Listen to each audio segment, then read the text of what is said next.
there's something strange in the neighbourhood, who you gonna call? Jason Reitman? Isn't it He-Man? As in He-Man, He-Man, He-Man. Isn't that what they say in Ghostbusters 2 when they go to the kids' party? Oh, as if I... Do you not remember Ghostbusters 2? No. Like, I remember bits of it. I remember... Is it Ray and Winston going out at the kids' party? Do. I love that incidental music. The do music. Do. Sorry, I'm just doing the music now. Yes, so they go at the kids' party and it's like brats essentially, and they put the tape on, like Mother of the Year. tape. Yeah, I know. They put the tape on and then they do the dance. I'm doing the dance. They do the arms and they do that bit of the song and then all the kids start shouting He-Man, He-Man, which kind of dates it really. Oh. You're looking at me. You're looking at me. Anyway, hello everyone. We've been to see Ghostbusters Afterlife separately, as per. If you're a regular listener, then you'll know that we rarely go to the pictures together. Yes. So I went to see it a couple of days ago. You went this afternoon. I am fresh in from this. You are fresh. I've just been walking down the street in the dark when there was a power surge in the area and all the streetlights went off. Yeah. And that was somewhat freaky. And it was the same here in the house. The lights started flickering and I got really freaked out. Probably because I was thinking about Ghostbusters and ghosts and ghoulies and especially when a couple of minutes later the key went in the door and started rattling. It's going down. Yeah. Not a big fan of ghosts here. You had it so well. I know. So, first of all, I think we should apologise for the fact that we both have colds. Yeah, we're not well. No, but we have tested negative. Yes. We have worn masks in the cinema. Yeah. We've been responsible cinema goers. Yes. And we don't have COVID, but we do have a very heavy cold, so we're probably going to sound on this podcast like we've got a peg on our noses. So yeah, apologises. See, there we go. Can't even speak. Apologies in advance. If you ever want to hear Ringo Starr review Ghostbusters Afterlife, this is the podcast for you. Tell your friends. Oh, right. So we're going to do a general discussion of what we think about Ghostbusters Afterlife, and then we're going to go into spoilers, but we'll notify you very much loud and proud once we get to the spoilers section. So I think it's safe to say beforehand that you are more a Ghostbusters person than I am. Well, I definitely am more of a Ghostbusters person at the moment because it was my birthday recently, and my son, ably helped by you... No. Also your son. I didn't do anything. Yes. My son. Our son. I think the word you're looking for. Ably helped by his dad, i.e. you, bought me some beautiful Ghostbusters coasters where each coaster was a Ghostbuster. Yes. And they're absolutely stunning, and I won't let anyone put a cup on them now. So even though they're coasters, they're not going to be used as that. If anyone wants one, Depicted Store is where they're from. And they're from around here. Blake tells me. Yeah. Whispered in your ear. Yes, in Gateshead. They do... They've got a sister site, Football Diversion, which is how I found them. They've got loads of really, really cool football stuff. I got you in World in Motion mug, because that is one of your top 5 favourite songs. Favourite songs. I got a really good Hull City mug with all the classic kits on. They're a lovely shop. I'd really check them out. They're things that you just don't see elsewhere. I think the quality of what they've made as well, like those coasters are like when I say they're beautiful, they actually are. They're like pieces of art. And the mugs are sort of like... You know, we've talked before about sometimes when you get, like you see a t-shirt or a bag or some sort of merch and it's just really obvious what it is. Yeah. And everyone's got one. Yeah. So, like, for example, we've got various teenagers down our street that wear all the Harry Potter gear. And it's just so obvious. You just walk down and there's a Gryffindor, what's it called, where you wear a hood? A hoodie. There's a Gryffindor hoodie. There's a bag with, you know... I'm going to say Hufflepuff and you're going to say nobody likes Hufflepuff. Yeah, no one that's wears a Hufflepuff one. But you know what I mean? That's and it's just really, really obvious where actually the subtle things I find, and we've had this discussion before, I find really, like, they're just, it's like having a little secret fan club that only someone will get it. So like the New Order World in Motion mug, I've never seen that before anywhere else. And like you say, Hull City mug, but it's not just the latest badge. Yeah. It's, you know, it's something... the kids from the 80s and 90s, yeah. So anyway... Yeah. We're not reviewing... Not sponsored by. We're not reviewing Depicted Store, we really do recommend them. Yeah. So yeah, I mean, I saw Ghostbusters when it came out. I saw Ghostbusters 2 when it came out. Like, obviously, Ghostbusters. Did you see it in the cinema? No, It can't have done. I'm just thinking, was it? I mean, I could have done. The original Ghostbusters was 84. Am I right in thinking? Yeah, something like that. So yeah. I suppose you would have been 5. You might have been. Yeah, no, I would have okay. been 4. Oh, would you? Yeah. Okay. And then Ghostbusters 2, 1989. No, so it's not the first Ghostbusters film I've seen in the cinema, but we'll come back to that. Okay. But yeah, I mean, I think I saw. I mean, I've seen it as a kid. I remember the real Ghostbusters cartoon. I really remember that as well. I've probably seen Ghostbusters a few times since, or at least had it on. And Ghostbusters 2, I don't think I've seen. I might have seen it like when I was doing a film rewatch at some point. The thing that I most remember Ghostbusters for is the game that was on the Spectrum, which is absolutely badass. I mean, I expect it looks absolutely shit now, but you got to, like, before you started, you got to pick all your setup. So you had to order a car, and you had to like choose how many traps you had, and yeah, you had a certain amount of money, and you had like a ghost vacuum, which was just a vacuum on top of a thing. Like, it looks. I will show you this after. Okay. But yeah, and you had to go around the streets of New York, and then drive the car, right. and there was a lock and a key which had to do that, and then eventually the Marshmallow Man came along. And of course he did. And there was really, like, did you ever have a Spectrum? No. No. I had a Commodore 64 and then a Sega Mega Drive. You know how, well, still on the Commodore 64, they probably had really, really shit synthesized Yes. voices. That's what I'm sort of hearing in my mind. You got the really, really shit, he slimed me, which you couldn't tell, and Ghostbusters. Yeah. I'll show you it when we finish. And there was the 8-bit MIDI pop version of the Ghostbusters theme. Nice. Yeah. But Ghostbusters, I think it says one of your films you go back to? Yeah, all the time.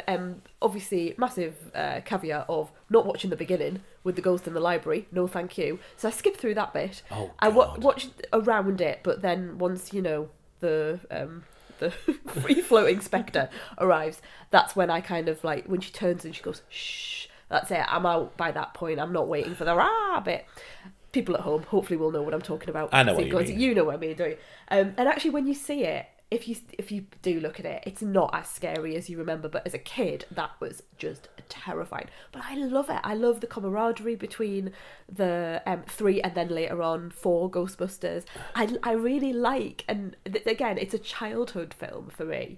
I really loved how each one of them was different, and I think that really appealed to me as a child. Of like, Egon's like the scientist, like the what you would call like a boffin, right? Yeah. You've got Venkman, who's the cool guy, and he's really relaxed, and like Ray's the one who's really really believes in the spiritualism and the occult, and then later on Winston joining the team, who's just the everyman. The everyman. He's almost he's the audience proxy. Yeah, because he's like, I don't, if it pays well, I'll believe anything. That sort of thing. I know I've butchered that line, but and just all 4 of them, the comedy and the camaraderie and that idea of them working together with some of the the community, the Rick Moranis and the Sigourney Weaver, and all of that. I think it was the cast and you know how, and regular listeners will know, I'm not very good with comedy at all, but that level of horror comedy, yes, which I come back to later on in life with American Werewolf in London, which again is one of my favourite films, I think that really speaks to me. I don't know why. The out-and-out comedy, and the comedies of the 80s I really, really struggle with, but because this had the horror element to it, and the arms of the dog monsters coming up through the sofa, it's just terrifying. It's eggs cooking themselves on the side of the kitchen. It's like, why haven't you ran out of that room? What is wrong with you, Sigourney Weaver? So all of those things really spoke to me. And when a few years ago I went to New York with work, I'd already been with you, and then I went back. I went to a different district in New York, and I ended up at the university that they filmed the shots of the Ghostbusters being thrown out of their own academic institution. So I went back to that university and I sat where they sat, where Venkman and Ray sat and sort of drank a bottle. I think they drink it out of out of a paper bag, and they're going to set up the Ghostbusters. Yes. And I love that, because then at the time, obviously as an adult, I was then in academia, and that idea of being thrown out of the university, and it's just like, sorry, I'm just laughing now because like as an academic, it's like the university were like, there's something line like the university were, you know, they gave us rooms, they didn't need it. The private sector, they expect results, and it's just those little jokes that really like sort of tickled me as an academic. And there's a whole section where their boss within the university talks to them about how they're bad scientists, and a lot of the things that was going on for me at work at the time was I was really getting involved with the new methodology. I realise you're now saying stop, like do not go into this, but I was getting involved with the new methodology, a research methodology that people found controversial because it was quite modern. So I really felt like this real sense of resonance between me and the Ghostbusters. I'm sorry, are you comparing your research to that? Yes, I am. I'm going to move on quickly. So I really do love it. Now, if you go back and you look at it, there are certain things that are very much situated in the 80s. There is some of the comedy, some of the things that are said and done are, I would say, quite suspect now. Yes. But I think if you look at it in the context of the time, you're going to see that with any film. And it doesn't take away... I can look at it and go, okay, I think we could do better now.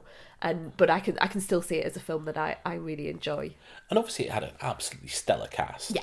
Like, you know, you had the two of the best comedic actors of the 80s in Bill Murray and Dan Aykroyd, along with just an absolutely great filmmaker in Harold Ramis. Yeah. And what a presence. Yeah. And I think that was one of his first acting roles as well, which is bizarre. But... And I think that role of Egon, which I'm sure we'll come on to talk about later on, as with the other characters as well. There's something about, like, he's just unashamedly a scientist. Yeah. He's unashamedly who he is, and he doesn't feel the need to change for anyone, and they're not trying to change him either. There's a real sense of everyone is their own person, their own personality, and that's who we are. I think that was something that really really touched me, actually. I think later on in life when I was thinking about it. Probably too much. Ghostbusters 2 is a bit shit though, isn't it? See, Ghostbusters 2 I find absolutely terrifying. Really, really terrifying. Especially that scene where the guy from Ally McBeal turns into a nanny and then steals the baby. So yeah, I don't like that bit at all. So I'm going to go back. And I remember the computer game for Ghostbusters 2 was that thing that you got in the late 80s, early 90s, where it was just scenes from the film. Okay. And it was one on the spectrum where you had to load each level individually. So like you played the first level and then it like you had to press play on the tape and it loaded the next level. And I remember going into the last level on the loading screen. So you know what I mean by that? Yeah, little picture. Yeah. It says Ludo, is that? Ludo. What's the big? What's the man in the painting? The baddie. Oh, I've been trying to Vigo? think. Vigo, that's it. Vigo will take anyone, something. not just the baby. So if one of the Ghostbusters died, Vigo took over him as well. Oh. Yeah. Oh, I don't like it. It was actually easier to kill one of the Ghostbusters to beat the game than it was to actually. It had a really interesting idea, though, I think, with this whole idea of like New York was becoming a really like a rough place. It was losing its soul. Everyone was becoming very unhappy, and then they blamed that on this pink goo running underneath, and it had this theme of, you know, bringing New York back to, you know, the heart and soul of New York. And do you know what I mean? I'm butchering that a little bit, but there was this idea that it had lost its way slightly, and that the goo was feeding off people's negativity, and actually we really had to come back to positivity. And again, I quite like that as a theme. Okay. And then Ghostbusters Answer the Call in 2016, which I think we were saying earlier. Yeah. I really wanted to bat for, given the backlash that there was. I'll say now, dickheads online took against it. It didn't work for me. I think there were a few decent jokes in there, but on a whole, it just wasn't a good comedy. That wasn't anything to do with the cast. It certainly wasn't anything to do with the cast, because Kit absolute star-making performance from Kate McKinnon. Oh, I love her. I mean, certainly in this country where she's not on Saturday Night Live every week, you got a little bit obsessed with her. I was a little bit obsessed with her, Yeah. I just thought she was amazing. Leslie Jones was good in it. Kristen Wiig and Melissa McCarthy was with their usual selves in it. I just thought it went a little bit off the rails at points, and is that the one with Chris Hemsworth, isn't it? Yeah. To essentially taking over the Janine role of the receptionist. I wanted to love it. I went in there with so much goodwill. I don't know if the comedy just wasn't my style, because it's Paul Feig, isn't it? And I just don't get on with his stuff very much. Even like things that I am, in inverted commas, meant to like as a woman, like Bridesmaids. Not a fan. I find fault with all the women in that film, and the portrayal of women as well. I just don't like it. And I'm talking about Bridesmaids there, I'm not talking about Ghostbusters, but the Ghostbusters film, I thought, like you say, brilliant cast. It just didn't, apart from the Kate McKinnon character, which I love, because again, I think we've spoken about this on earlier podcasts when we've talked about Ghostbusters Afterlife coming out. It's brilliant to see neurodiversity represented on screen, and I see that in Ghostbusters in particular, with this idea of people who are slightly quirky as well, and maybe misunderstood. So I really appreciated her role in it, but just something didn't work for me, and maybe it was I didn't get the Chris Hemsworth thing at all. I think everyone said he was absolutely hilarious, and I just don't get it. But I wanted to like it. I've not gone back to it. And it's a shame, because I wanted to like it for all the reasons you have said. And so now we're on to Ghostbusters Afterlife. Yeah, we finally got there. Which I think you were very excited for. Yeah.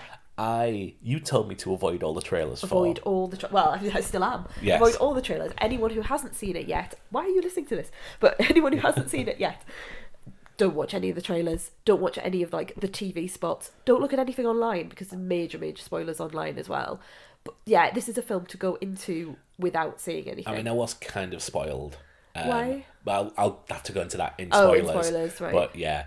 And yes, I was inadvertently spoiled on certain things about it. Okay. But I knew less than nothing about this, other than I knew it had Paul Rudd in. Yeah. I knew it had Finn Wolfhard in.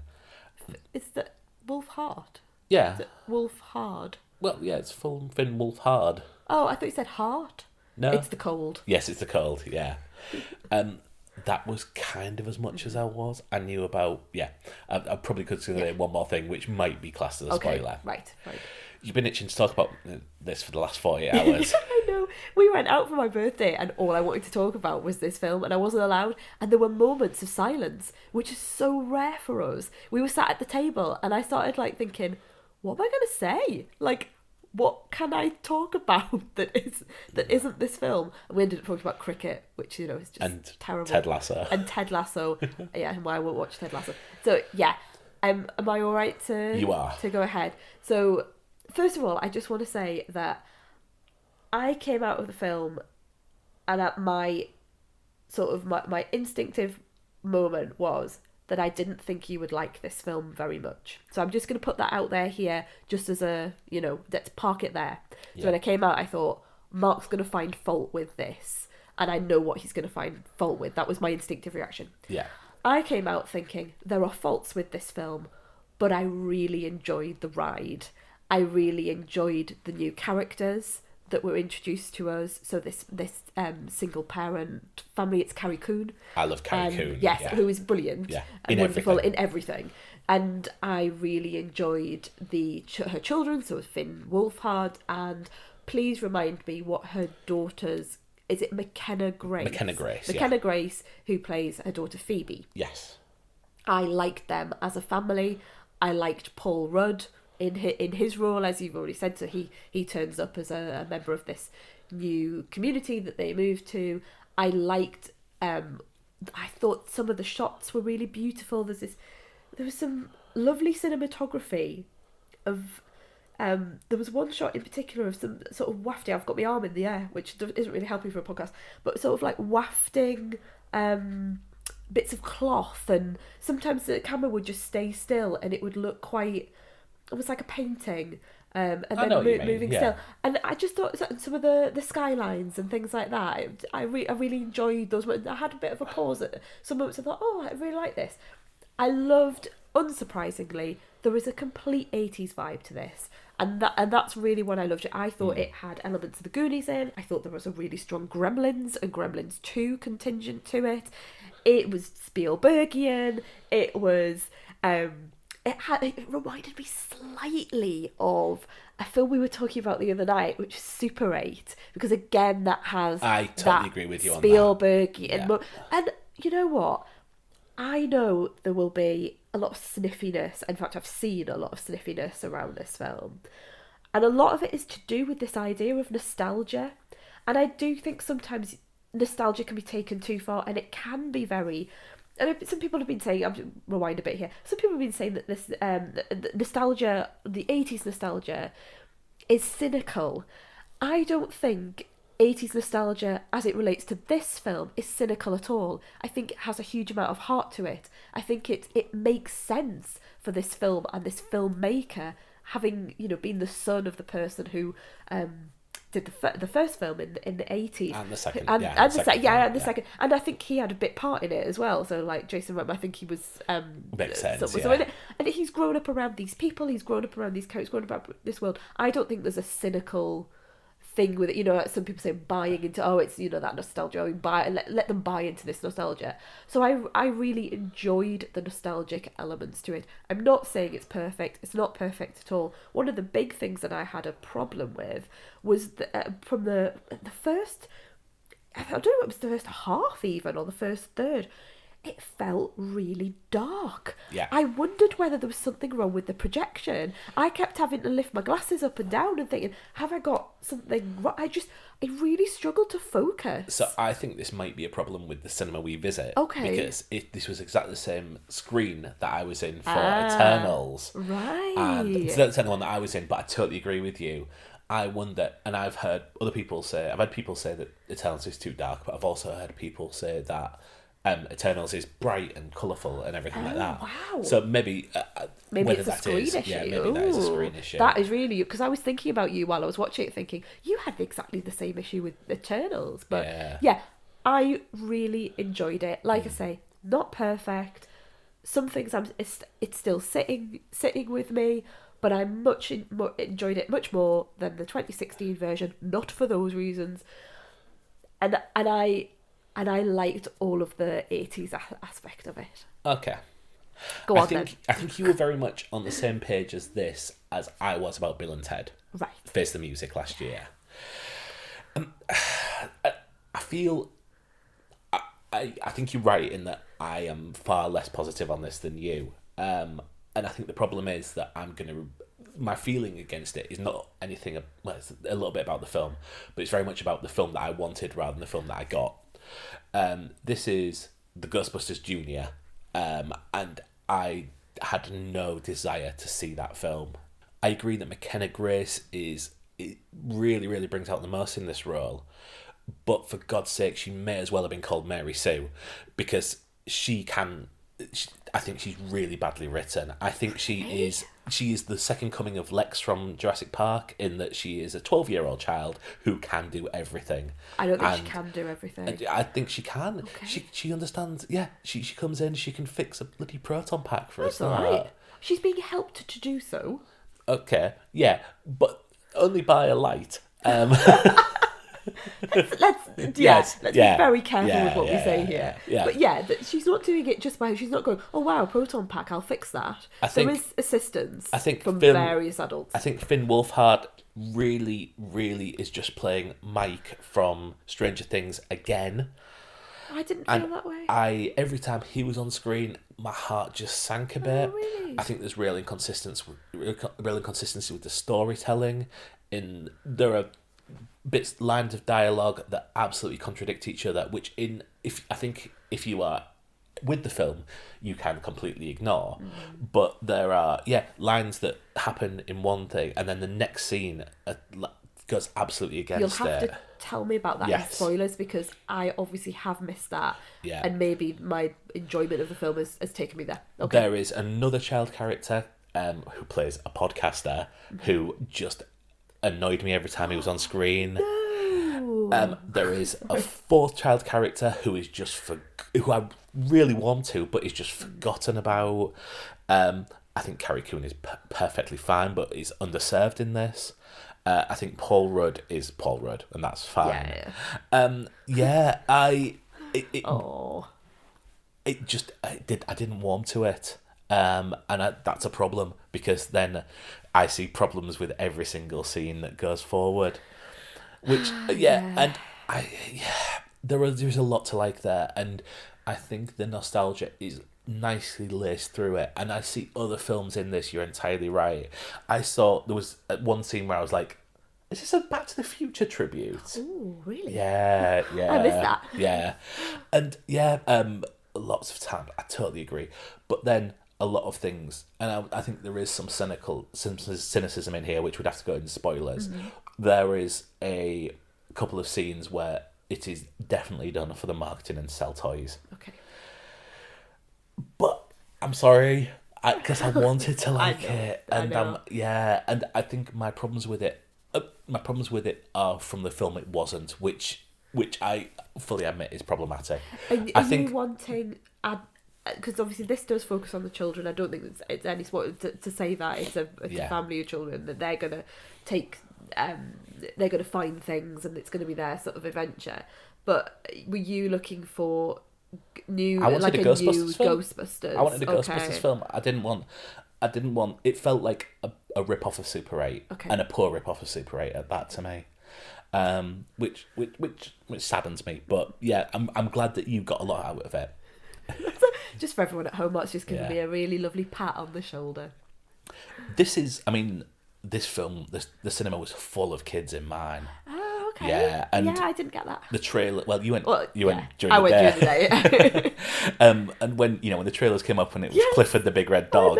I thought that. And Encanto. Because we had the same trailers. Yeah. Because I was allowed, funnily enough, everyone at home, I was allowed to talk about the trailers when we went out for my birthday, but just not the film. Yeah. So Clifford the Big Red Dog, which looks horrific. And I mean, so there were kids down the thing from me that did give somewhat of an audio description all the way through. Oh, really? But, I was able to block them out. They were far enough away, but at some point there was like, oh, the found there. Yeah. Right. Oh, it's a ghost. And it was like, yeah. Actually, there was one thing that I really felt there weren't that many ghosts. That was one thing that I would have liked a bit more of. I would have liked some more ghosts, which coming from me is an interesting. I was going to save that for spoilers, view. but okay. Oh, okay, I would have liked a few more, maybe. Yes, I would like it to be about Ghostbusters rather than kids. Please don't ruin it for me. I was on a high. I'm not gonna ruin it for you, because I think the nostalgia is very well done. It's sewn like I say, it's sewn through, and it's just the right amount. I think there are certain things that should have been cut, but yeah. Okay, I don't think we're going to get much further without going into spoilers. I'm fully prepared for you to say things about the film to me, and I realise it's not. I do completely realise it's not a perfect film. I kind of get the feeling that, because I've been looking at stuff online, obviously since. I would say spoilers from now on. No, not yet. Right, okay. Maybe in a bit, but I get the feeling that we are representing the two sides of the reviews that I'm seeing. I'm not seeing any reviews that are in the middle. I'm seeing reviews that very much say what you're saying, that and worse, to be honest with you. Some that have really gone for it, and then reviews that are sort of like full of I'm going to say full of warmth and nostalgia, like me. So a little much warmer. The 4-star side of things, and also the fan reaction on Twitter has been very warm as well. So I feel we're sort of representing both sides. Now, shall we get into spoilers then? Okay, so if you are leaving here, thank you very much for listening. But from here, be spoilers, so be warned. Huge spoilers, and really, if you haven't seen the film, please don't listen any further, because there are things in here that even I, having seen the trailer and thinking, I've been completely spoiled, did not know was coming. Really didn't know was coming. So spoilers from here. Try to imagine all life as you know it stopping instantaneously and every molecule in your body exploding at the speed of light. All right, that's bad. Okay. All right, important safety tip. Thanks, Egon. Just as a little gentle introduction into spoilers. So there's a scene where they're in prison before they go into prison, where it's mentioned that Finn Wolfhard has failed his driving test 3 times. 3 times. Yeah. Almost virtually the next scene, they're like, "Oh yeah, he's only just 15." It's like, you can't have both. Oh. And that's just bad writing. Oh, I didn't pick up on that at all. Yeah. So he can't learn to... Do they not have like an You may early be able to. You may be able to. I don't know, but you may be able to. You can drive from 16, but you wouldn't be taking 3 driving tests in the 3 months after your 15th birthday. I mean, quite. If I'm wrong about that, I'm wrong about that. But it obviously it stood out to you. Little things like when they put we're in a rush, but we're going to go down and put some Ghostbusters suits on. Oh, and I'm going to draw my name on there in felt tip pen as well. Yes. And stuff. No, if you were more warming to the film, that's stuff that goes I didn't by even notice that. I was just like, entirely. oh, come on. Yeah. Of course they're in a rush, but they're not really in that much of a rush. They're kids, you know. I think they understand the urgency rather than just like, oh, yeah, got to get changed, yeah. And obviously that's for the shot and for the... Yeah, of course it is, yeah. I like it. I really liked it when they put the costumes on because I think it's very representative, you know. And I like the 4 of them as the new Ghostbusters. Again, I know you're looking at me. I know it's not the same as the original cat. I know there are people who are completely underserved. We'll talk about Lucky in a moment because I'm sure we'll come onto her in a moment. But the Finn Wolfhard thing, right? I was worried as well because having seen him in Stranger Things, really liked him in Stranger Things as an actor. The character we've talked about this before on the podcast when we've done TV. We have not warmed to the character, especially over time, where he's just been incredibly whiny. In the last season, they made him a bit of a dickhead, purposefully so as well. Yeah. He was made to annoy Hopper. Yeah. Oh, Hopper. See, lovely. So. Yeah, I was really worried, but actually because he's not in a massive amount, and I didn't feel the Mike vibes from him. I don't know whether it's because he looks just so much older in this, and obviously this has been filmed quite a while ago. But he looks so much older. I really like the idea of him being the older brother rather than the young kid that we're used to seeing in Stranger Things. And I can totally see how you can draw the lines between them because they're teenagers. But I like the fact that he was sitting, filling in the form to go and work at the burger place or whatever, and he was he's going after the girl, and I like the fact that he wasn't going to get bullied at the burger place. He was just going to work there, and they might make him do a couple of the shitty jobs, but they were all going to go up to the mountain together, and I really liked that. I thought it was really a nice teenage sort of early doors romance, and she kept him on his toes, and I really liked it. I don't know why. But yeah, I didn't take against him at all. He seemed too much like Mike to me. Okay. And I don't know. He's a teenage boy playing teenage boys, so that's I don't know how he's going to get away from that unless he does something completely different. Unless he's starring in like a rom-com playing someone completely different or something like that. Yeah. But yeah. Phoebe can do everything. Phoebe can... I don't think she can. Phoebe can go through and talk about seismology. Yeah, of course she can. And then she's a scientist. And then she can do... Yeah. Kids like that. Kids are like that. They read and read and read and they have that knowledge. But she still hadn't heard of the Ghostbusters. No, but no one had. Everyone would know that in 1984... If she knows about 1945, a lot happened there, then... She knows about the Ghostbusters. She knows about these attack of ghosts that hit New York in 1984. Oh, it could have been... Do you remember, you think about things now where people say, oh, that wasn't real. And if you're, looking at something, oh, well, that was all a myth, and that, of course it was ghosts, but it wasn't really. You could look at it like that and say, it was one of those things, it was a phenomenon. I think if you are totally with the film, then you can look beyond that. Yeah. I can make a story up in my mind. You can justify it. Yeah. I wasn't, and I thought it was a really nice play on the idea that, we as adults think that everyone knows the history that we know, and then you find out that there are kids born, past the millennium who are now 20, if they're born 2001, that they're now 20, and that just blows your mind because anyone born past 1989 is like, sounds ridiculous to me. You are Do you know what I mean? definitely making apologies for this film now. So yeah, that's absolutely. But yeah, I really liked Phoebe. I really liked the so if we go back, I mentioned neurodiversity earlier on in the podcast with the idea of the Kate McKinnon character, which I think was very much talking about that at the time. That's how the way I felt, the way I read it anyway. The Egon character, you could also read in that way. You could read things that Egon does and says, and the way that he presents as someone who's been on the autistic spectrum, for example. I think the Phoebe character takes this much further by specifically referencing this. And there was a line in it in particular that really stuck out to me, and I was just a bit like, yes, you know. And where Podcast, the character that you didn't like, Podcast the podcaster, which I thought he was adorable. Brian Terry Henry is no longer the most annoying podcaster of the year in film for me. Right.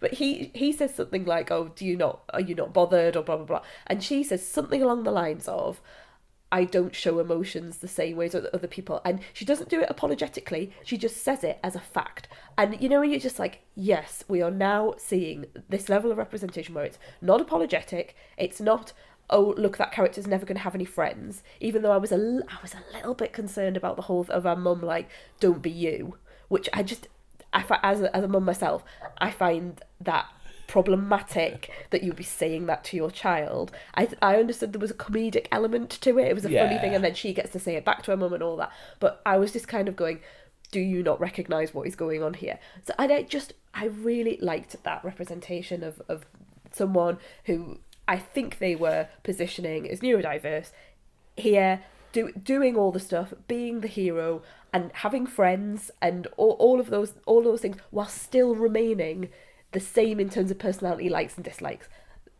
It's obviously a personal thing for me because you're looking at me with your eyes. I think that's absolutely that I didn't get that from it, which is fair enough. But yeah, I think you are right. I think you're absolutely right. And to have a woman at the centre of the film as well, I think was just lovely. You know, the big brother is a little bit pushed to the side, which you would like. You know, with Finn Wolfhard. Yes. You've got her friend, the little podcast guy who I really liked. I really liked him. I didn't find him annoying at all. But she's at the centre of the heart of the film, and hooray, you know. I mean, so I obviously knew nothing about this film, but the first time I saw it, I was like, oh, so the grandfather's Egon. Was that made obvious in the... Really obvious in the trailer, yeah. It was like, I'm sure someone said Spengler or something like that, or, okay. You know, your grandfather was... And then there was like, it was really, really obvious. But I didn't know he was going to rock up in it. I've got mixed feelings about this.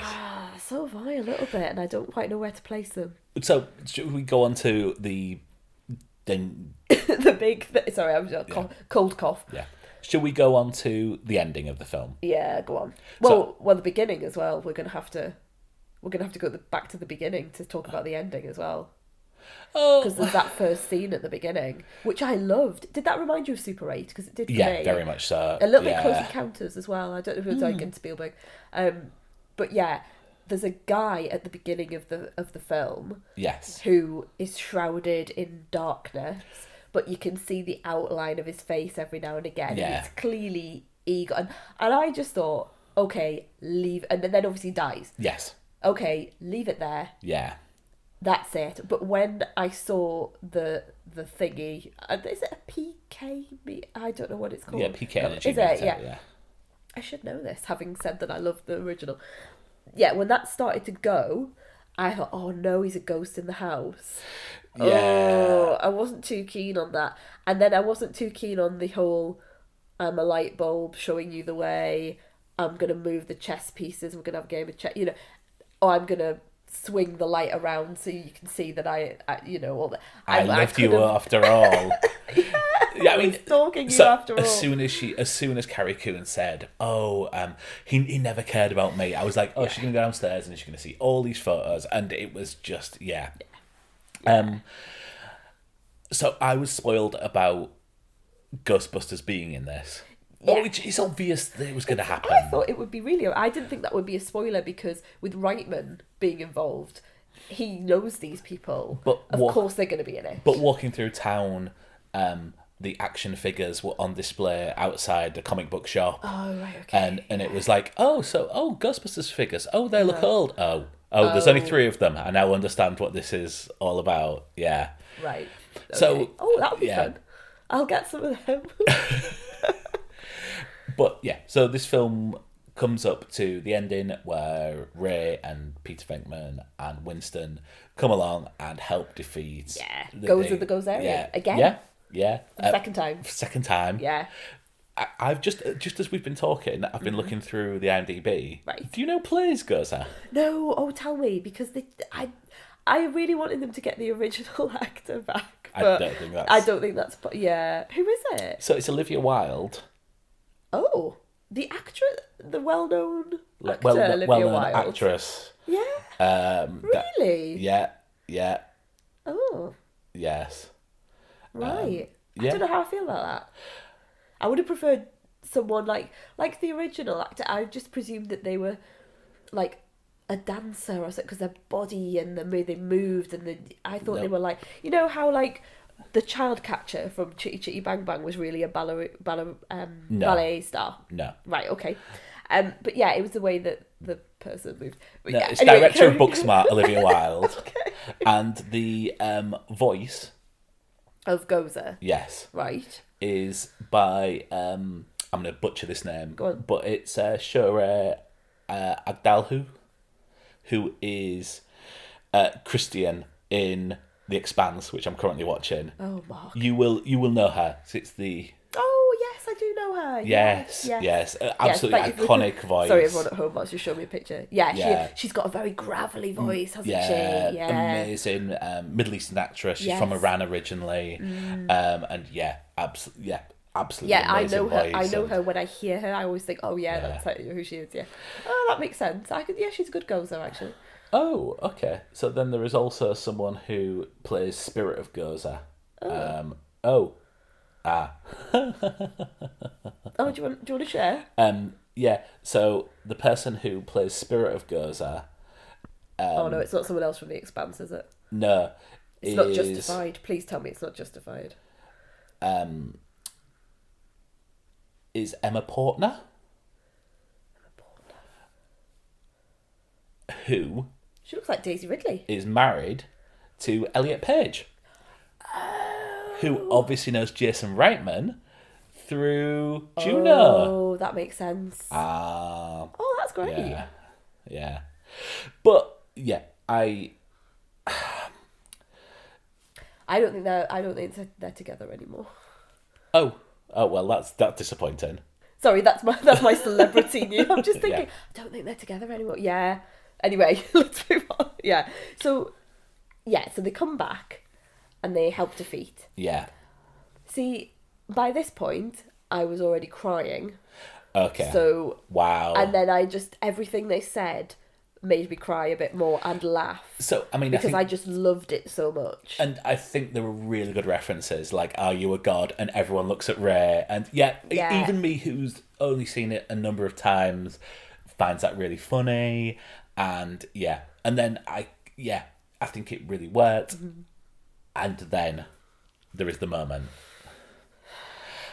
Clearly, his family have okayed this, right? Yeah, just for people who haven't seen it, who have got it this far, there is a spectral projection of Harold Ramis, who passed away quite a few years ago. Yeah, because they had a bust of him in the office at the university for the 2016 Ghostbusters. 2014, so over 7 years. Wow. Yeah. And it's very good. Like, it's really good. It's scarily good. It's not like when they did young Carrie Fisher in the Star Wars remakes or whatever you want to call them. They're not remakes, you know what I mean? The sequels. Yeah. That felt very much like we have made this to look clever. It really did look like him and it felt like him, and I spent a long time just looking at it thinking, how have you done this? You have quite literally brought him back to life, and I'm not quite sure how I feel about it. I thought the shrouded, and I thought, oh, that's interesting. It's a bit of a throwback to what happened to him, but then to have him and to have him making peace with everyone and help first of all helping to defeat, then making peace with everyone, and then becoming a spirit in the sky. You know, essentially a soul transcending. I just don't know. And although I did really enjoy the whole, you know, he goes up into the sky, goes into the stars, and then it just says, for Harold. But we still weren't through with the film at that point. There's still more about it, which I found... But I like that. I like that. Oh, there it is. It's positioned there, and then we move. I take it you were in tears at this point. Oh, then. God. I was just crying all the way home. I would have preferred it just to be one moment of him with it, rather than just having them doing the full... quite... Yeah, Carrie Coon. Yeah, we'll go around everyone. Yeah, we'll go down everyone's this is your granddad that you've never met, but come and hug his ghost. Yeah. Yeah. Yeah, it just... at first, when he first appeared, I thought, oh, okay, I'm not sure I feel about this. By the end of it, I was like, I think less is more on something like this. But yeah, it's spectacularly well done from an effects point of view. Really well. Like, to the point where I was thinking, he is, like, he has, you know, you start doubting, and that's interesting. Obviously, we are not people, I feel really conscious as people who spend a lot of time around, like, bereavement and grief and death, and we do a lot of work in that area because we have had a bereavement because our son died. So I feel a bit icky almost. I feel a bit icky almost passing judgment on, like, whether I like it or not, because it's not really up to us as to whether we like it or not. It's clearly up to the family. Yeah. So it doesn't really matter what we think. If they are all right with it, then I am all right with it. And they clearly are all right with it because is there on the screen. But it is an interesting thing, isn't it, when it's so...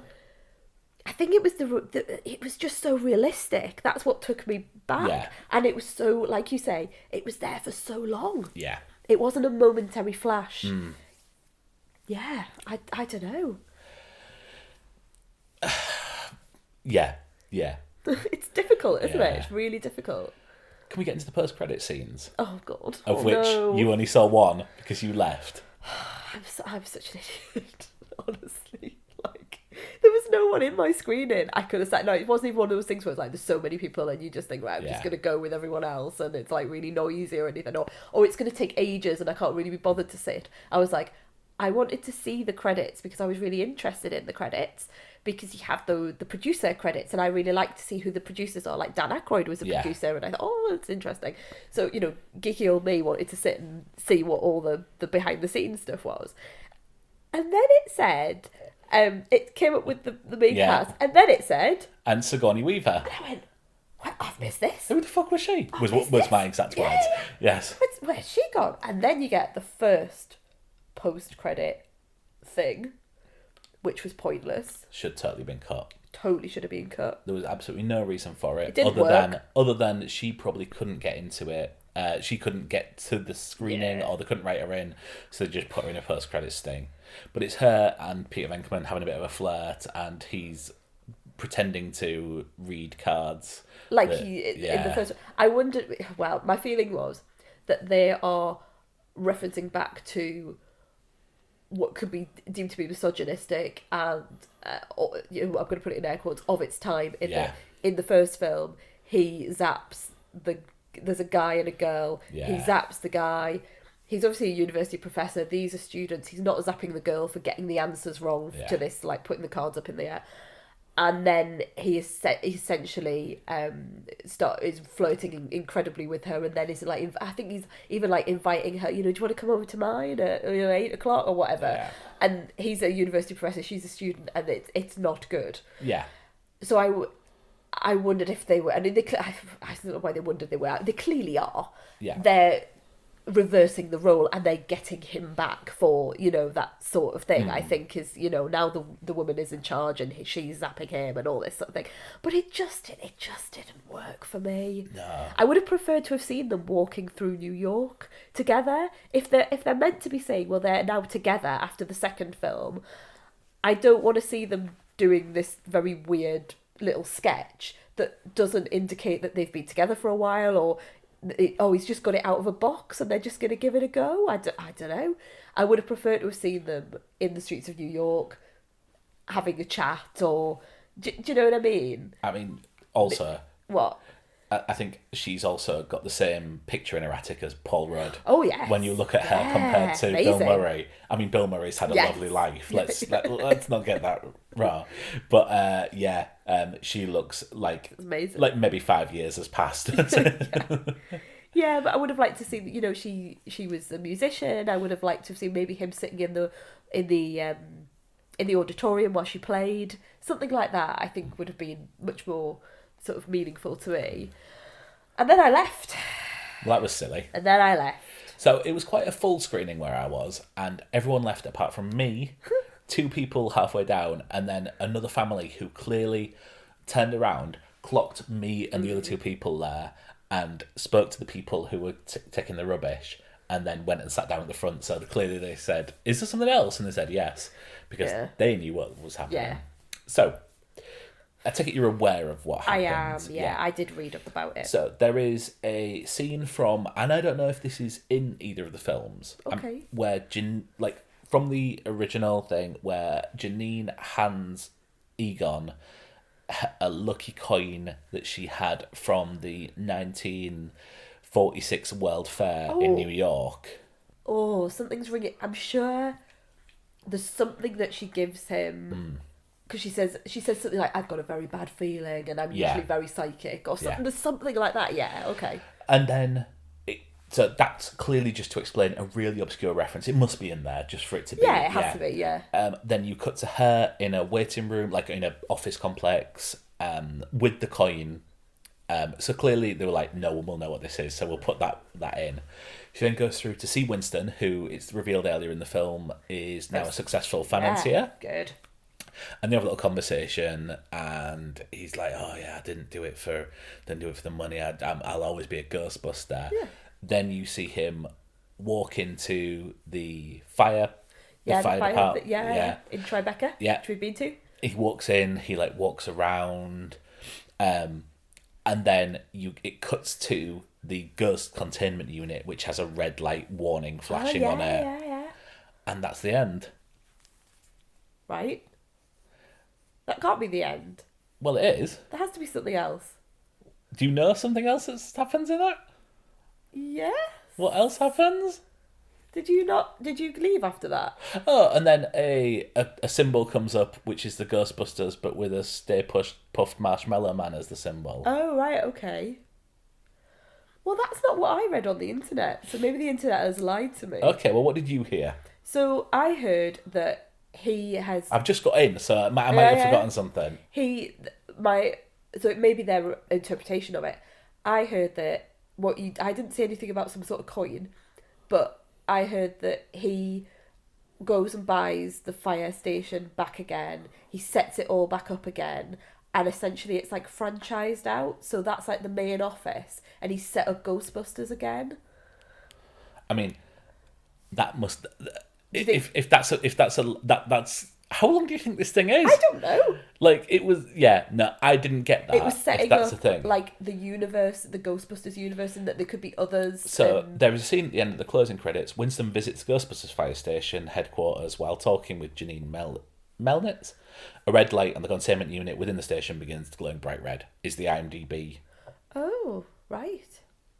There's nothing about any. Yeah. I mean, there might be something about franchises hidden in the thing, but like, I didn't get that. But did you get the impression that he had bought it? Because yes, obviously that Ray says some actors bought up most of that area, Tribeca, which is obviously Robert De Niro, which I really like. That really tickled me because it's like the truth. And this idea of some actor, you know. So you've taken it as he's bought it back, he's made it into the Ghostbusters headquarters Yes. again. Ghostbusters are back in action, But it is empty as he walks in, so it's like he's going to, rather than it's not like set up But or the anything like thing that. isn't- It is an empty unit. So it's not all set up. No. Although there's still a ghost containment unit in That's there why for I'm some saying the reason. ghost containment unit, right? Yeah. Okay, Can we talk about Stay Puft Marshmallow Man? you certainly can. So there's a reason why the Stay Puft Marshmallow Man appears in Ghostbusters. What, the original? Yeah. Because Stan. Ray. Because Ray Yeah. thinks of him roasting marshmallows by the fire. And, Yes. yeah, he has this little moment to himself, doesn't he?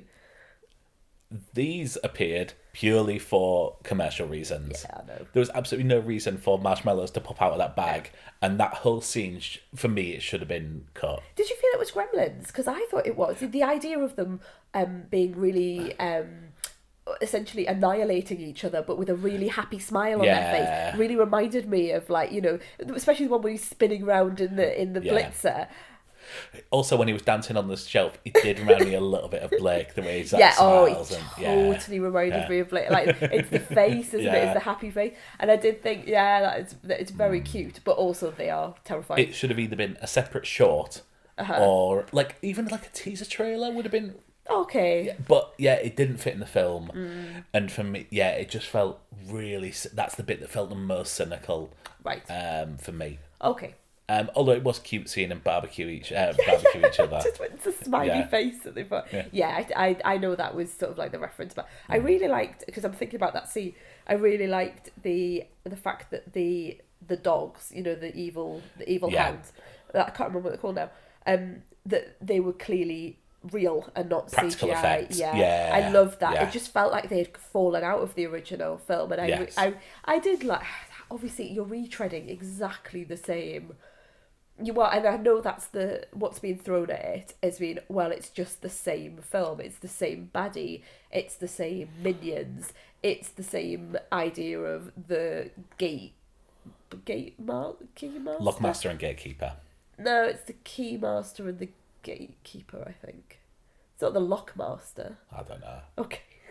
Anyway, you know it better than me, so you're probably Rick right. Moranis and Sigourney Weaver, Yes. and they're obviously riffing on that with Rudd and Carrie Coon, and she even one bit I did roll my eyes at was when she gets out of her normal clothes and into suddenly the becomes dress. Sigourney Weaver. I was just like, no, I don't need that. Thanks. So Yeah. So yeah, there are bits of it. Obviously, it's not a 5-star film for me by any stretch of the imagination. There are bits of it that I do just kind of go, but for the most part, I really like. Oh, we should talk about Lucky actually, because she's meant to be like the 4th Ghostbuster, and she's the love interest for Finn Wolfhard, whose name I still. Oh, his name's Trevor in the film. Yes. That's it. I was like, Trevor. That's an interesting. I one, don't isn't it? think there's any 15-year-olds called Trevor. No, I'm sure. Or not many. Actually, yeah. Completely underserved, really interesting woman at the beginning. You know, she was very much in control. She's working at the thing. He's sort of after her like a puppy, and she's asking him a question. Why did you come here? It's that lovely moment on the top of the mountain. Sorry, my nose is really bad. I can really hear how like I was naughty. There's that lovely bit on the top of the mountain where they're having that conversation, and you can really feel that there's quite a lot of heart to it, and I think she brings a lot to it. Yeah. And then the film forgets about her and relegates her to going off somewhere else while the other 3 have the time of their life in Adventureland. And she's not even in the bit in the cavern, is Yeah, she? And then she just pops out at the end of the house. Because they say, there's a throwaway line where they say, oh, you know what you need to do. She, oh, yes. But then she's just in the house. Yes, you need to stop in the house just in case this. Here. Yeah.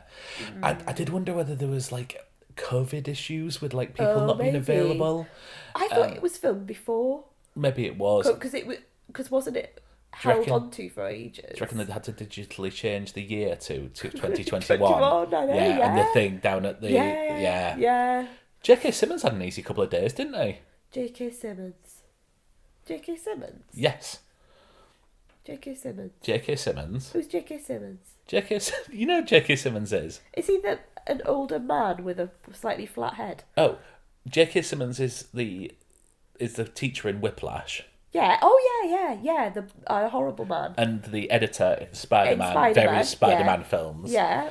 What? He's the mayor of the town, Ivo Shandar, who's in a glass box. He's not. Of course it was. It looked just like him. Really? I was like, yeah, because it was that.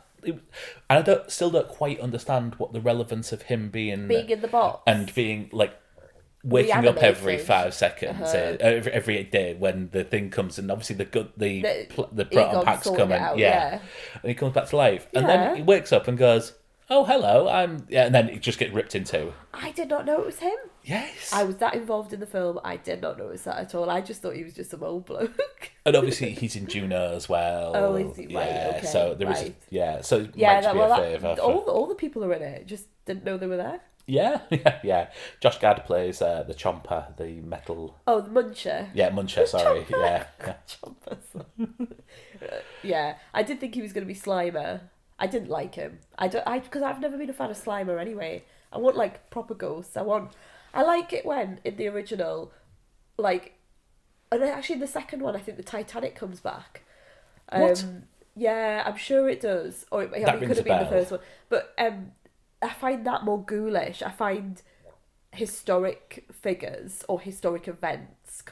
So this isn't a historic, but essentially, if you get into a cab, a New York cab, and there's a ghost to drive, an old sort of 1950s style cabbie or something like that, I find that more, like, a bit more than just some, Also, nice to see Birkin Munchy. Woodbine rock up for a What is second. this? What? Why are you mentioning people's names? I He's don't the police understand. chief. Oh, right. See, I thought he was Lucky's quite dad. underserved as well. Yeah, well, he's a pretty famous actor. Is he? He was in the third series of Fargo. I thought you were going to say Justified again. No. Oh, I think he's in quite a lot of things. He's in Queen and Slim and things like that. But yeah, And I thought he was going to be the Walter Peck of the film because I was linking up everyone. Do you remember Walter Peck? He's the guy who's really annoying. I think he's got slightly red hair, maybe reddish hair. He's got the beard. He's like the corporate guy. He's like health and safety. And he comes and he tries and, he does. He shuts the Ghostbusters down. has this guy got no dick? Yes! Is that him? That's him! Yes. That is him! And I thought we needed like a baddie. And I thought the police chief was going to be the baddie. But then I just thought that was a bit... I don't know whether you can sort of... It just didn't seem to flow. Whereas if you have a like a corporate baddie, Yes. it makes much more sense. So yeah. Anyway. So yeah, I'm about 2 stars on this. Oh yeah. Oh no. Yeah. What would you have given the 2016? Would you be the same place? Probably lower. I think it's okay. I think probably lower. I really but Because I gave 2016 2, and then this I was giving a 4, and I know that's being generous, but I'm happy with my 4. okay, that's fine. That's fine. That's That is fine. Yes. Yes, Mark, it is. Yes. It's 4. That is my opinion. I'm really glad you had more Yes. invested in this, so I'm Yeah, really I glad did. that you liked it. And also, I have other people who like it as well. So big shout out to our friends Chris and Alison who thought it was superb. And I got lots of lovely, happy messages from them after they went to see it as well. So I can bask in the loveliness of the film with them. And then Alison came And then round yesterday, and because I was sat there, you couldn't talk about That's it. right. Couldn't talk about it at all. So yes, but I could go and talk to them now, and I'll leave you alone. Yes. And on that note, Yes. let's go and blow our noses and take some Lemsip. Yes. And other vitamin C. other Yeah. vitamins. Thanks everyone for listening. Sorry for the quality of the nasalness. Yeah, you can find us on Instagram and Twitter at The Honeymoon Pod, and we are available anywhere you get podcasts. If you can leave a review, please do so. We'd really appreciate it. And also, if you want to tell one of your mates if they like sort of TV and film, that would be brilliant. That was almost really professional. Oh, I was nearly there, wasn't I? I was about to go something along the lines of, if you can spread the word, that's really good. And then that said that in my head. If you spread the word, that's really good. I went, no, that is not what you say. It makes no sense and it sounds really weird. Anyway, you know what I mean. So Before we go, oh right, do you remember the other Ghostbusters? the other Ghostbusters. Yes. No. I feel this could be like a little Easter egg because we've already signed off and everything like that. But do you know how the cartoon was called The Real Ghostbusters? Yeah. So predating that, there was another Ghostbusters, which was like people who went around fighting ghosts in a little bit of a Scooby-Doo rip-off, if anything. And they had a big gorilla with them. What? Yeah. I think there was a film. I'm pretty sure there was a film of it as well. You know what? I've seen something on Twitter where someone referenced Ghostbusters. They put a picture up, and I think it had a gorilla in it, but I thought it was Rent-A-Ghost they were referencing. So, you know, all your children of the 80s out there, there's another reference for you. The original Ghostbusters. Oh, as it was rebranded. The original Ghostbusters. Yeah. I wonder if that was what they were referencing, because the hats look the same as well. But it was a live version. Yeah, I think it was something like that. Yeah. How weird. I thought it was Rent-A-Ghost. Oh, honey. Yeah. Yeah, there's the man in the gorilla suit in it. Of course there is. I'm pretty sure there's a cartoon of it as well, but yeah. Anyway. Can I go to bed now? Yeah, we can. Thanks. See you later.